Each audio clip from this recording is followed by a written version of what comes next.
Yes my dear students, अब ये आपका नेक्स्ट वीडियो है। इसमें मैं लगभग 3-4 प्रॉब्लम रिफ्रैक्शन ऑफ लाइट का बताऊंगा। ये बहुत बहुत अच्छा प्रॉब्लम है। आप इस टाइप के प्रॉब्लम को देखें ये प्रॉब्लम क्या कर रहा है।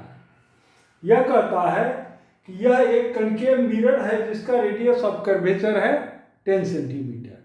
कोई दिक्कत नहीं है।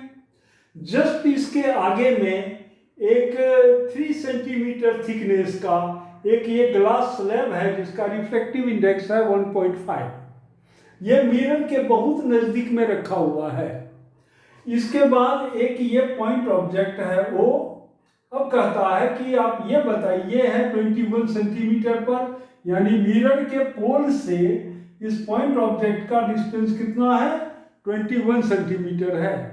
तो अब ये क्वेश्चन करता है कि find the final image, find position of final image, position of final image, final image यानी फाइनल इमेज कहां पर बनेगा, ये आपको फाइंड आउट करना है। तो देखिए कैसे हम लोग बना लेंगे। तो सबसे पहले देखिए, आप जानते हैं कि मैंने फर्स्ट वीडियो में आपको ये बताया है कि किसी भी ग्लास स्लैब से जब कोई भी इमेज बनता है तो वह एक वर्टिकल शिफ्ट होता है, यानी ये ओ पॉइंट जो है ये खिसक के आ जाएगा। अब इमेज इसका यहाँ पर बन जाएगा ओ डैश पर। तो देखें ओ डैश कितना हमारा होगा, तो ये ओ डैश हमारा हो जाएगा आंसर 1 का। देखिए तो ओ डैश हमारा कितना होगा, तो आप जानते हैं t इंटू 1 माइनस 1/μ। कोई दिक्कत नहीं है। तो दिस इक्वल टू t आपका थिकनेस है इस ग्लास स्लैब का 3 सेंटीमीटर, तो 3 इंटू 1 माइनस 1 और ये कितना है 1.5 है आपका। तो दिस इक्वल टू देखिए ये कितना निकल गया 3 इंटू 1.5 माइनस 1 यानी 0.5 डिवाइडेड बाय 1.5, यानी ये आपका हो गया 1 सेंटीमीटर। ये 1 सेंटीमीटर आपका ये खिसक गया, यहाँ चला आया। अब देखिए, अब आप ब्रेन से इसको हटा दीजिए। अब आपका यानी इस ग्लास स्लैब के कारण ऑब्जेक्ट का डिस्टेंस यहाँ से कहाँ चला गया, ओ डैश पॉइंट पर चला गया। तो अब इस ओ डैश पॉइंट पर चला गया, तो अब देखिए मिरर से इसका कितना डिस्टेंस है, तो ये 21 सेंटीमीटर और माइनस 1 सेंटीमीटर। देयरफॉर यू आपका हो गया यहाँ पर u object distance equal to 21 centimeter minus 1 centimeter, तो दिस इक्वल टू 20 सेंटीमीटर हो गया। और यहाँ देंगे हम माइनस साइन, क्यों? क्योंकि देखिए इंसिडेंट रे तो ऐसे चलेगा ना, और डिस्टेंस मेजरमेंट करना है आपको पोल से, तो पोल से हम चलेंगे जस्ट रिवर्स, इंसिडेंट रे के just opposite, then the distance that is u will be negative. कोई दिक्कत नहीं है। तो अब चलिए, अब इससे भी कहां पर बनेगा आपका, ये देखिए। तो नाउ सिंस, और इसका फोकल लेंथ कितना होगा, तो ये देखिए focal length of the mirror, तो focal length of the R आपका है 10 सेंटीमीटर, तो r बाई 2, तो ये माइनस लेंगे हम, तो this equal to minus 10/2 equal to minus 5 centimeter हो गया। Now we know that since 1/u, this is the mirror formula, 1/v equal to 1/f, तो देयरफॉर 1/u आपका हो गया माइनस 1/20, और प्लस चूंकि v आपका निकालना है तो ये निकालिए, मान लीजिए v1 है अभी, तो 1/v1 इक्वल टू माइनस 1/5 हो गया। तो therefore 1/v1, therefore 1/v1 equal to हमारा हो गया ये 1/20 माइनस 1/5, तो दिस इक्वल टू ये आपका आ गया 20 LCM। कोई दिक्कत नहीं है। तो देखिए 20 मतलब 1 और माइनस 4 हो गया, तो दिस इक्वल टू माइनस 3/20। इसका मतलब है कि देयरफॉर V1 निकल गया आपका -20/3 सेंटीमीटर, यानी इतना निकल गया। इसका मतलब क्या है कि इमेज जो आपका बना है वो होल से इधर बना है और 20/3 सेंटीमीटर पर, क्योंकि ग्लास स्लैब तो बिल्कुल इससे नजदीक में है, इसलिए इमेज आपका बन रहा है, यहां पर बना है इमेज। 20/3 का मतलब ये कितना हो गया, दिस इक्वल टू माइनस, अब देखिए 6.6 और 7, इतना सेंटीमीटर आपका हो गया। ये देखिए ये 6.67 सेंटीमीटर V1, यानी ये आपका इमेज बन गया है I1। अब देखिए तो ये जो इमेज बना है तो लाइट रे एक बार तो ऐसे चला है, यानी यहां से ये ऐसे गया है, लाइट रे ऐसे गया है, फिर रिफ्लेक्ट हो करके ये यहां पर आया है। ये अब ये हमारा है ऑब्जेक्ट जिसका इमेज बन गया है आपको I1 पर। लेकिन जब लाइट रे फिर से यहां से ये रिवर्स करता है, ऐसे चलता है, तो फिर आपको आपका जो मेरा फर्स्ट वीडियो है उसमें देखेंगे कि लाइट रे जब ऐसे आ रहा है तब ये बन जाएगा इसके लिए, फिर ये ऑब्जेक्ट हो गया। अब इसका इमेज फिर इधर की ओर शिफ्ट कर जाएगा, इधर की ओर शिफ्ट कर जाएगा, तो वो कितना होगा वो देखिए। तो for reversal when the light रे इज रिवर्स्ड, देखिए व्हेन, या ऐसे लिखिए after reflection of light from the mirror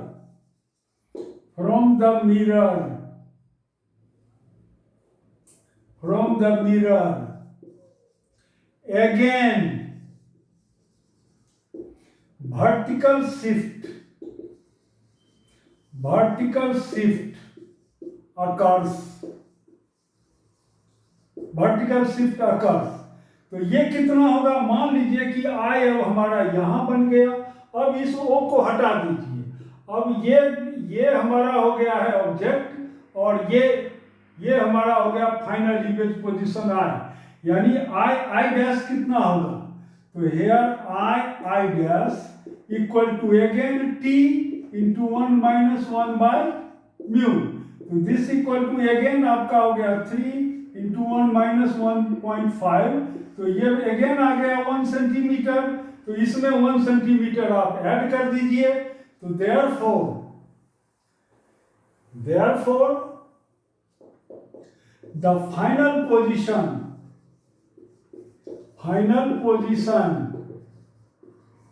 of image from the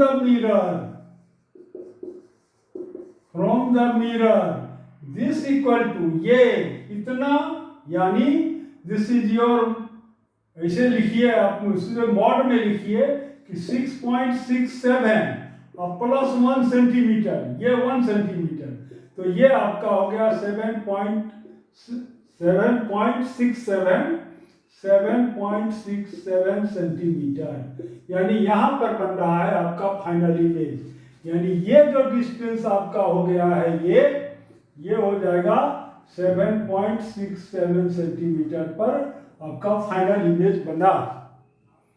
कोई दिक्कत नहीं है। तो ये आपका था फर्स्ट क्वेश्चन। अब नेक्स्ट क्वेश्चन देखें आप। ये है कि a 10 centimetre thick rectangular glass plate is placed over A point object. A beaker filled with water up to 10 centimeter is placed over the plate. First question कहता है find the apparent location of the object when viewed normally, यानी उस object का image कहाँ पर बनेगा, apparent position, यानी apparent depth निकाले आप। कोई दिक्कत नहीं है।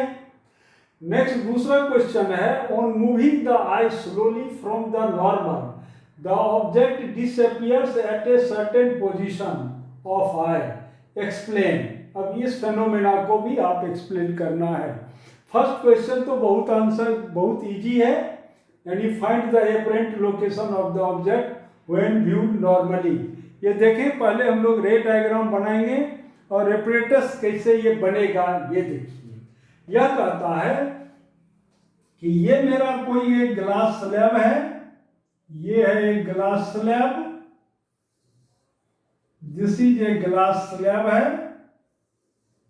यहां पर एक कोई ऑब्जेक्ट है वो, अब देखें ये, और इस पर एक ये है 10 सेंटीमीटर का, इसका हाइट है 10 सेंटीमीटर, और इस पर 10 सेंटीमीटर एक बीकर है यहाँ पर रखा हुआ, इस बीकर में भी वाटर है यहाँ, और वाटर है 10 सेंटीमीटर हाइट तक भरा हुआ, ये है 10 सेंटीमीटर, इसमें है वाटर, ये भी है 10 सेंटीमीटर का, देखेंगे ये भी है आपका 10 सेंटीमीटर।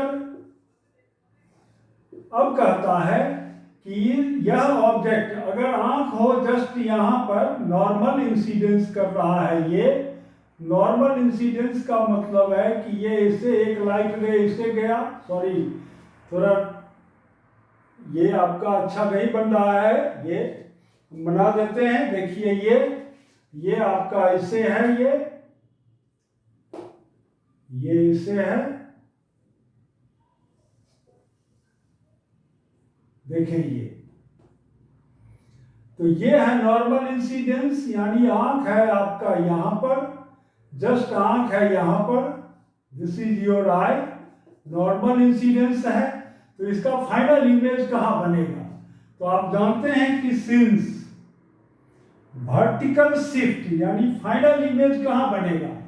तो टोटल वर्टिकल शिफ्ट ऐसे लिखे आप, this is your total vertical shift. तो टोटल वर्टिकल शिफ्ट हमारा कितना निकलेगा? तो ये मान लीजिए हम आंसर जानते हैं कि T1 into 1 minus 1 upon MUG plus T2 into 1 minus 1 upon MUW। तो दिस इक्वल टू, ये T है हमारा 10 सेंटीमीटर और ये आपका हो गया 1 माइनस 1 अपॉन 1.5, यानी 3 अपॉन 2 है, तो वो उतना ही आएगा, यानी 2 अपॉन 3 हो गया ये, प्लस ये भी है 10 सेंटीमीटर 1 माइनस, और ये भी W कितना है 4 अपॉन 3, तो ये आपका हो गया 3 अपॉन 4। तो this equal to 10 into 3 minus 2 तो 1 अपॉन 3 प्लस 10 और 4 माइनस 3 तो ये हो गया 4। तो this equal to your 10 upon 3 plus 10 upon 4। तो ये देखिए ये कितना हो गया आपका?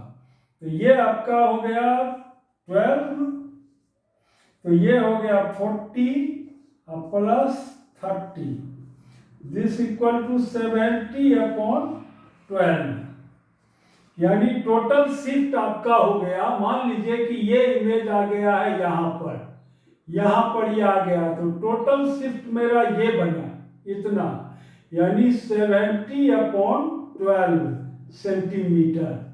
तो अब यहां से ये डिस्टेंस कितना होगा? तो 20 माइनस इतना, तो देयरफॉर एपरेंट डेप्थ जो होगा आपका, यानी ये जो है आपका find the apparent location of the object, तो एपरेंट लोकेशन हम यहां से फाइंड आउट करते हैं इस पॉइंट से। तो देयरफॉर एपरेंट लोकेशन, देखिए ये एपरेंट लोकेशन ऑफ ऑब्जेक्ट लिखिए या लिखिए इमेज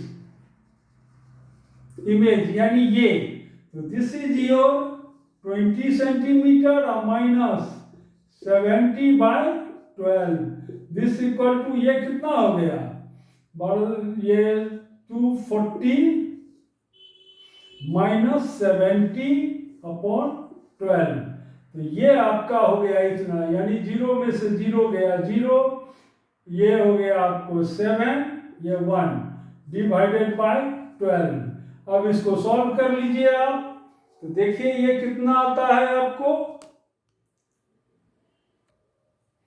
तो देखें तो ये आपका आ जाएगा 14.17 सेंटीमीटर इसका answer. Answer of this question first is your answer आएगा आपका 14.17 सेंटीमीटर। देखें ये तो बहुत ही इजी था ये क्वेश्चन, कोई दिक्कत नहीं है। अब देखें नेक्स्ट, देखें सेकेंड क्वेश्चन क्या करता है। सेकेंड थोड़ा सा समझने वाला क्वेश्चन है। देखिए सेकेंड क्वेश्चन क्या करता है, ये कहता है on moving the eye slowly from the normal the object disappears at a certain position of eye, explain. ये कहता है अब आंख को हम नॉर्मल इंसिडेंस से हटा देते हैं, अब इधर की ओर हम शिफ्ट कर रहे हैं, तो क्या होगा। तो देखिए अब एक बार तो रिफ्रैक्शन यहां पर होगा, देखिए ये चीज,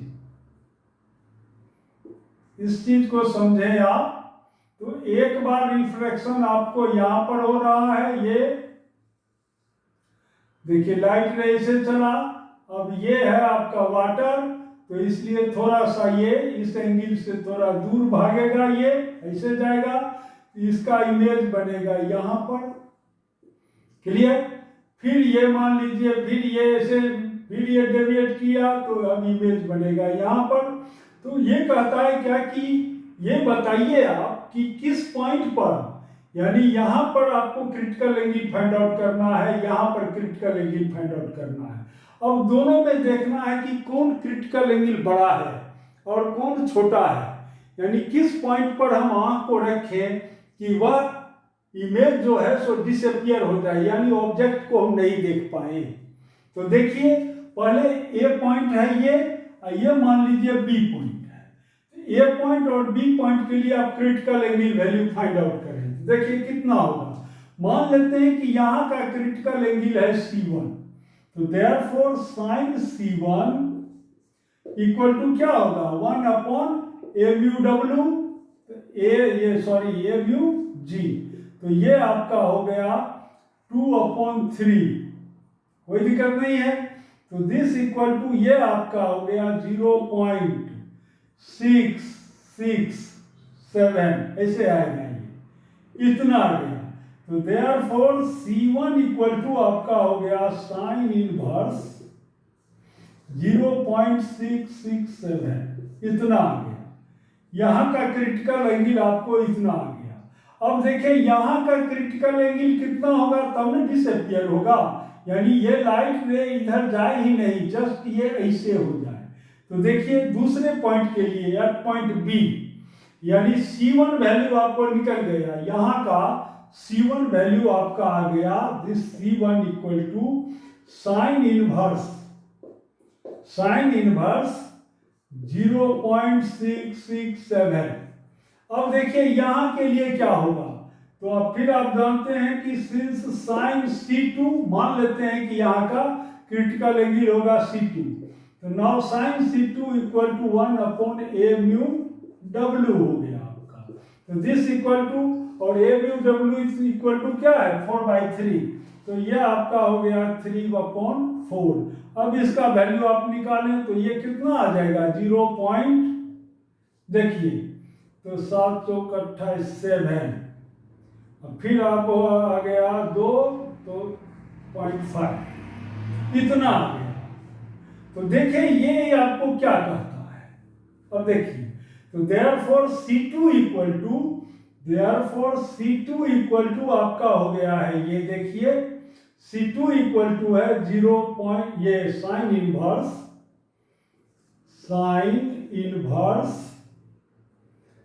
0.75, इतना हो गया। कहने का मतलब कि यहाँ का क्रिटिकल एंगल ज्यादा है, यहाँ का क्रिटिकल एंगल कम निकला है, देखिए यहाँ पर। तो इसलिए यहाँ पर जो है सो फर्स्ट डिसअपियर यहीं से हो जाएगा लाइट रे का, ये 3/4 है ना, तो ये आपका हो गया 30, 7 चौक 28, तो ये हो गया 7, यानी 3/4, तो ये हो गया 0.30, 28, ये हो गया 2, फिर 0, फिर 5, ठीक है ये। तो ये आपका आ गया इतना, यानी 0.75। कोई दिक्कत नहीं है। हेलो प्यारे बच्चों, ये देखें आप, सेकंड क्वेश्चन का आंसर फिर से थोड़ा सा मुझसे ही मिस्टेक हो गया। आप देखें कैसे, एक्चुअली यहाँ पर हमको स्नेल्स लॉ अप्लाई करना है, अंदाज से नहीं लिख देना है, नहीं तो देखिए हम ही से मिस्टेक हो गया। तो देखें हम कैसे अब सॉल्व करेंगे इसको। तो फर्स्ट आप स्नेल्स लॉ अप्लाई करेंगे ए पॉइंट पर। तो ए पॉइंट के लिए आप क्रिटिकल एंगल वैल्यू निकालिए। तो देखिए ये कैसे निकाल लेंगे। तो ये कहता है कि ये हमारा है रिफ्रैक्टिव इंडेक्स, ये तो ग्लास है तो इसका रिफ्रैक्टिव इंडेक्स है 3/2 और इसका है आपका 4/3। तो देखें, तो now applying Snell's law at a point पर आप अप्लाई करें। तो देखें क्या होगा। तो 3/2 ये ऐसे लिखेंगे हम कि ए म्यू डब्ल्यू into sine C1 equal to इस मीडियम का रिफ्रैक्टिव इंडेक्स, और यहाँ पर हम ये ले रहे हैं कि ये 90 डिग्री हो गया। तो अब ये लिखेंगे हम 4/3 इंटू साइन 90 डिग्री। ये देखें, तो दिस इक्वल टू हमारा हो गया ये 4/3 और ये आपका है 3/2, तो साइन C1। तो therefore sign C1 equal to आपका हो गया 8/9। देखिए 2, 8 और 9, तो ये आपका कितना आ जाएगा ये आपका आ गया 88 के करीब इतना, यानी साइन C1 का value C1 equal to therefore C1 equal to आपका निकल गया साइन इनवर्स 0.88।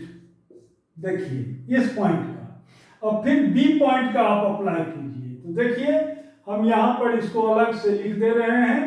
तो देयरफॉर C1 वैल्यू आपका निकला है साइन इनवर्स 0.88। देखिए ये। अब चलिए C2 पॉइंट यहां पर बी पॉइंट पर निकालिए।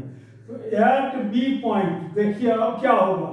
तो यहां पर आप लेंगे फिर, यानी 4/3 into sine C2 equal to ये है आपका 1 इंटू साइन 90 डिग्री। तो this equal to 1, therefore sine C2 equal to आपका हो गया सीधा 3/4। तो नाउ दिस इक्वल टू ये कितना होगा, तो 0.7, 7 चौक 28, 2, 7.5, यहां देखिए इतना। तो देयरफॉर C2 इक्वल टू आपका निकल गया साइन इनवर्स 0.75। तो here we see that, देखिए ये सेकंड क्वेश्चन का एक्सप्लेनेशन है मेरा, ये सेकंड क्वेश्चन का एक्सप्लेनेशन, यानी here C2 is less than C1. It means that is first of all from the water air surface, first of all from water air surface object O will disappear। मैंने जो पहले निकाला था C1 और C2 का value वह wrong था, उसको आपको नहीं पढ़ना है। उसको अभी जो मैं सॉल्व किया हूं ये इस तरह से ये सॉल्व होगा, ठीक है, कोई दिक्कत नहीं है यहां तक। नेक्स्ट क्वेश्चन देखें। नेक्स्ट बहुत अच्छा क्वेश्चन है। नेक्स्ट क्वेश्चन है आपका ये 3 नंबर क्वेश्चन। देखें ये बहुत अच्छा क्वेश्चन है। देखें ये आपको कहता है कि the x y plane is the boundary between two transparent medium one with z greater और equal to 0 has refractive index √2। कोई दिक्कत नहीं है। और देखिए क्या करता है, and medium 2 with z less than 0 और equal to has refractive index √3। A ray of light in the medium 1 is given by a vector 6√3i plus 8√3j minus 10k is incident on the plane of the separation. Find the angle of refraction. Second है हमारा refracted ray and unit vector in the direction of the refracted ray. देखें ये क्या करता है, तो हमको incident ray का ये वेक्टर दिया हुआ है कि ये है इतना, यानी आंसर देखें इसको हम कैसे फाइंड आउट करेंगे आंसर। तो ये कहता है कि गिवन आपका है vector A, this is the incident ray, ये है 6√3i plus 8√3j minus 10k, इतना है आपको 6√3i plus 8√3j minus 10k, this is your incident ray. अब देखिए यह एक कोई प्लेन है यहाँ पर, यही इसी ये जो व्हाइट बोर्ड है इसी को आप एक प्लेन माने। अब देखें ये है हमारा जेड एक्सिस, तो इधर की ओर जो है लाइट रे, यानी इधर जो है आपका रिफ्रैक्टिव इंडेक्स है √2, जबकि इसके अंदर में रिफ्रैक्टिव इंडेक्स कितना है √3। तो आप इसको ऐसे मान लें, जैसे मान लीजिए ये बोर्ड पर एक प्लेन की कल्पना कीजिए, ये है आपका मीडियम 1, ये है मीडियम 2, ये है मीडियम 2। देखें ये ऐसे है, ये है मीडियम 1, ये है मीडियम 2 और ये हमारा है जेड एक्सिस ऐसे। अब कोई लाइट रे मान लीजिए इससे वो इंसिडेंट किया है ऐसे, यानी ये है जेड एक्सिस, ये हमारा है जेड डैश, ये ऐसे आ रहा है। तो अब देखें, अब हम मान लेते हैं दिस इज द वेक्टर है ये ए, कोई दिक्कत नहीं है। अब आप 3 डायमेंशनल वेक्टर में आप जानते हैं कि if alpha beta and gamma are the angle made by a vector, made by vector a with x, y and z axes, then this is called direction cosine। तो हमको ये एंगल निकालना है, तो ये एंगल देखिए ये क्या है, और यहाँ का रिफ्रैक्टिव इंडेक्स है दिस इक्वल टू √2 म्यू का वैल्यू, और यहाँ का म्यू इक्वल टू कितना है √3 है। देखें ये, तो अब ये कहता है कि ये एंगल कितना होगा, तो ये एंगल हमारा मान लीजिए है gamma, this angle is your gamma angle है, ये है गामा एंगल। तो जेड एक्सिस के साथ वैसे जान लीजिए आप एक्स वाई प्लेन में, चूंकि यह जो प्लेन हमारा है सेपरेशन प्लेन, ये है एक्स वाई प्लेन में, इसलिए ये कंपोनेंट दोनों वैसे ही रिमेन्स कांस्टेंट रह जाएगा। सिर्फ और सिर्फ चेंज कौन करेगा, ये कंपोनेंट चेंज कर जाएगा। समझ रहे हैं? तो देखिए, तो इसलिए यह गामा वैल्यू हम कैसे निकाल लेंगे, तो कॉस गामा इक्वल टू कितना होगा, तो ये है हमारा यानी ये गामा, यानी ये मेरा हो गया -ax डिवाइडेड बाय ये मान लीजिए ये सॉरी ए जेड है, ये तो जेड कंपोनेंट है ना, ए जेड डिवाइडेड बाय ए का मैग्नीट्यूड। तो दिस इक्वल टू ये आपका है -10 होल डिवाइडेड बाय, और ये आपका कितना हो जाएगा √6√3 का स्क्वायर प्लस 8√3 का स्क्वायर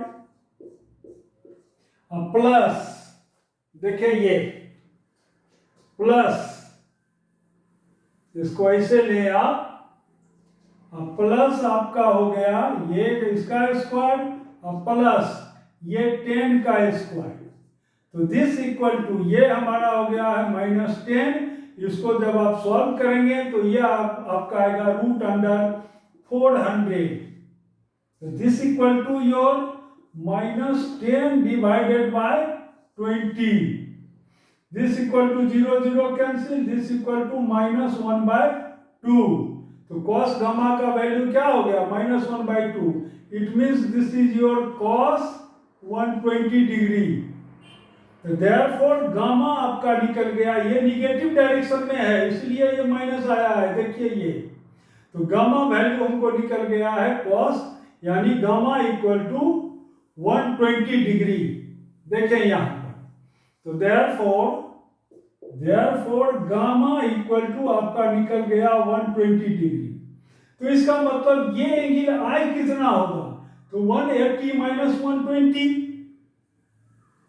कोई दिक्कत नहीं है क्योंकि ये तो आपका आ गया है -1/2 ना, तो ये कितना होगा 120 डिग्री, तो therefore this is your eye angle equal to आपका हो गया 180 sorry 180 -120 degree, this equal to your 60 degree, तो ये आपका आ गया यहाँ पर कितना 60 डिग्री।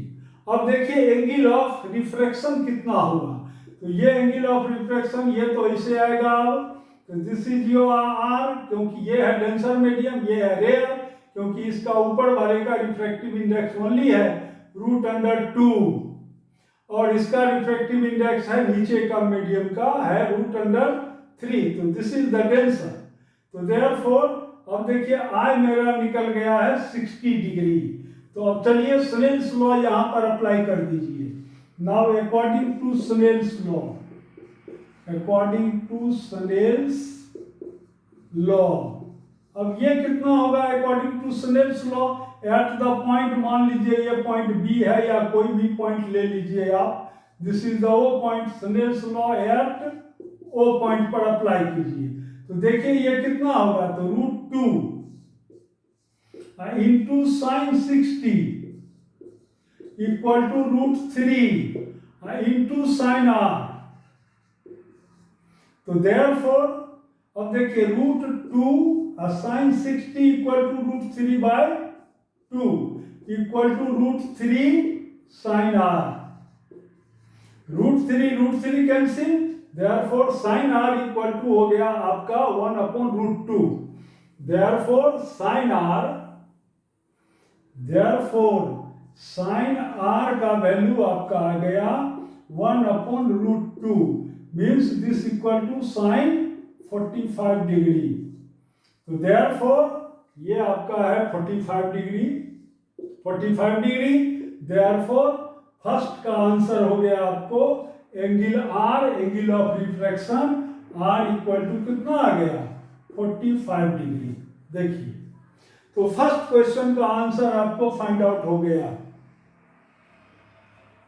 क्लियर, यानी ये कहता है कि x और y डायरेक्शन में रिफ्रैक्टिव इंडेक्स का वैल्यू कांस्टेंट है, सिर्फ z ही डायरेक्शन में रिफ्रैक्टिव इंडेक्स चेंज कर रहा है,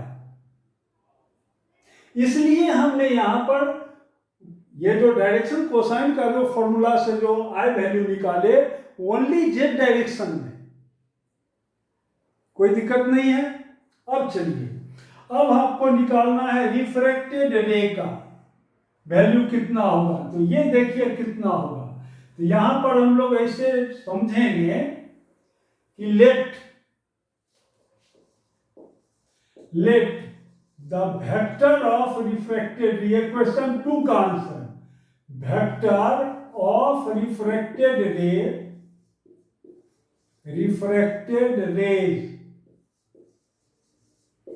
is given as, मान लीजिए रिफ्रैक्टेड रे है B, तो इसको हम लिख सकते हैं bx into y plus by into j plus, यानी ये वैल्यू चेंज करेगा ये वैल्यू, तो दिस इज योर माइनस अब आप ले लीजिए ये बी जेड इंटू के, क्योंकि ये जेड डैश डायरेक्शन में है इंसिडेंट रे, इसलिए यह बी भी रिफ्लेक्टेड रे भी जेड डायरेक्शन में ही होगा, Z dash direction, sorry Z dash यानी निगेटिव डायरेक्शन में, क्योंकि इंसिडेंट रे का डायरेक्शन यहाँ पर है निगेटिव जेड डायरेक्शन में, इसलिए रिफ्रैक्टेड रे का भी होगा ये निगेटिव जेड में, क्योंकि ये रिफ्लेक्शन नहीं है। अगर रिफ्लेक्शन रहता तब तो ये प्लस हो जाता, लेकिन ये रिफ्लेक्शन नहीं है, ये रिफ्रैक्शन है। क्लियर? तो देखिए अब आप फाइंड आउट कर लीजिए। तो where b x equal to कितना है आपका, यही है, यानी 6√3। बी वाई वैल्यू कितना है, दिस इक्वल टू 8√3, और बी जेड आपको निकालना है। तो अब बी जेड वैल्यू हम कैसे निकाल लें, ये देखिए। क्लियर? कोई दिक्कत नहीं है। नाउ अब देखें आप यहां पर कि आर वैल्यू हमारा कितना निकला था। यहां पर ये तो मेरा ये हमारा इससे है कि लाइट रे इससे आया है, ये एंगल था हमारा 60 डिग्री, ये था 60 डिग्री, और ये आर वैल्यू हमारा हो गया था 45 degree. This r equal to 45 degree, कोई दिक्कत नहीं है। तो देयरफॉर cos r यानी cos 45 डिग्री, डायरेक्शन कोसाइन से हम ले रहे हैं, ओनली डायरेक्शन कोसाइन। तो cos 45 इक्वल टू क्या होगा मेरा, ये हो गया हमारा b z divided by b. ये देखें, ये cos 45 degree equal to b z divided by b, कोई दिक्कत नहीं है। तो देयरफॉर दिस इज, ये आपका हो गया 1/√2। अब देखिए बी जेड, अब बी हमारा कितना निकलेगा, ये टोटल का बी का, तो ये हमारा हो गया √अंडर बी एक्स का स्क्वायर प्लस बी वाई का स्क्वायर प्लस बी जेड का स्क्वायर। तो देयरफॉर अब यहां से सॉल्व कीजिए आप, देखिए ये, तो this equal to b z divided by √under, देखें ये, तो देखें ये हमारा है 6√3, 6√3 का स्क्वायर प्लस 8√3 का स्क्वायर और प्लस बी जेड का स्क्वायर, ये हो गया इतना। तो देयरफॉर अब चलिए आप सॉल्व करिए इसको, देखिए ये कितना हो जाएगा हमको। तो देयरफॉर अब इस टर्म को इधर कर दीजिए, इस टर्म को हम इधर कर देंगे तो ये क्या हो जाएगा, और इसको हम स्क्वायर और इसको इधर कर दीजिए, तो ये हमारा हो जाएगा √2 b z equal to √2 b z equal to 6√3 का स्क्वायर प्लस 8√3 का स्क्वायर प्लस बी जेड का होल स्क्वायर, ये मेरा है इतना, कोई दिक्कत नहीं है। तो देयरफॉर अब आप इसको स्क्वायर कर दीजिए दोनों साइड, तो नाउ स्क्वायरिंग बोथ साइड, तो ये हमारा हो गया 2 बी जेड का स्क्वायर इक्वल टू, अब ये कितना आएगा हमारा 36 इंटू 3 प्लस 64 इंटू 3 और प्लस बी जेड का whole square, this equal to, देखिए ये हमारा हो जाएगा 18, 1 3 3 जा 9 और 1 10, 108 प्लस 2 4 3 जा 2 और ये सॉरी 12 2 1, ये 18 और 1 19 और प्लस बी जेड का स्क्वायर। तो ये हमारा स्क्वायर दे दिए हैं, तो इसलिए ये टर्म अब हमारा खत्म हो जाएगा, क्योंकि इधर भी हमने स्क्वायर कर दिया है। तो ये आपका हो गया 8 + 2 10 और ये 0 और फिर ये हो गया 300 प्लस बी जेड का होल स्क्वायर। तो देयरफॉर इस bz को इधर कर दीजिए, तो देयरफॉर bz का स्क्वायर, देयरफॉर bz का स्क्वायर इक्वल टू क्या हमारा होगा, ये हो गया 300। तो दिस इक्वल टू 10√3 हो गया आपका। ठीक है, कोई दिक्कत नहीं है। तो दिस इज योर 10√3। ये देयरफॉर ये bz इक्वल टू b इतना हो गया। देयरफॉर ऐसे लिखें कि देयरफॉर bz इक्वल टू 10√3 हो गया। तो therefore your refracted ray, question number 2 का आंसर देखिए, रिफ्रैक्टेड रे का क्या हो जाएगा आंसर हमारा, तो ये हो जाएगा 6√3i plus 8√3j minus 10√3k। This is the refracted रे, एक्सप्रेशन ऑफ रिफ्रैक्टेड रे, रिफ्रैक्टेड रे। दिस इज योर रिफ्रैक्टेड रे। इसी का ये वेक्टर रिलेशन हो गया, वेक्टर, कोई दिक्कत नहीं है। अब तो unit vector in the direction of refracted रे, ये तो बहुत आसान है। तो ये तो आप तुरंत निकाल देंगे। तो देखें ये हम कैसे निकाल देंगे। तो देयरफॉर थर्ड क्वेश्चन का answer, third b unit vector equal to vector divided by its magnitude. देखें ये तो बहुत आसान है। दिस इक्वल टू ये हमारा हो जाएगा 6√3i plus 8√3j minus 10√3k whole divided by, अब इसका स्क्वायर कर दीजिए आप, तो ये आपका हो जाएगा रूट अंडर 6√3 का स्क्वायर प्लस 8√3 का स्क्वायर और प्लस 10√3 का स्क्वायर। इसको सब सॉल्व कर लीजिए, बस हो गया। दिस इज योर आंसर, कोई दिक्कत नहीं है। तो देयरफॉर देखें ये कितना, देखें this is your 6√3i plus 8√3j minus 10√3k divided by, ये आपका कितना आ जाएगा, तो ये आ जाएगा 10√6 इतना। और भी इसको सॉल्व कर दें तो this is your answer, third question का answer.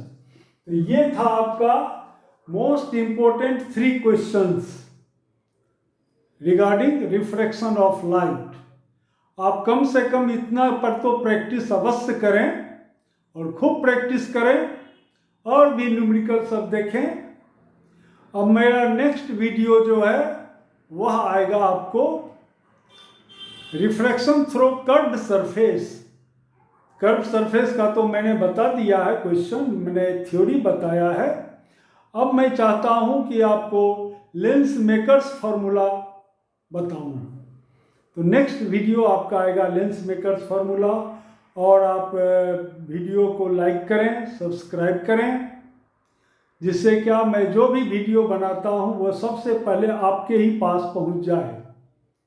Thank you very much for watching the video. Thank you.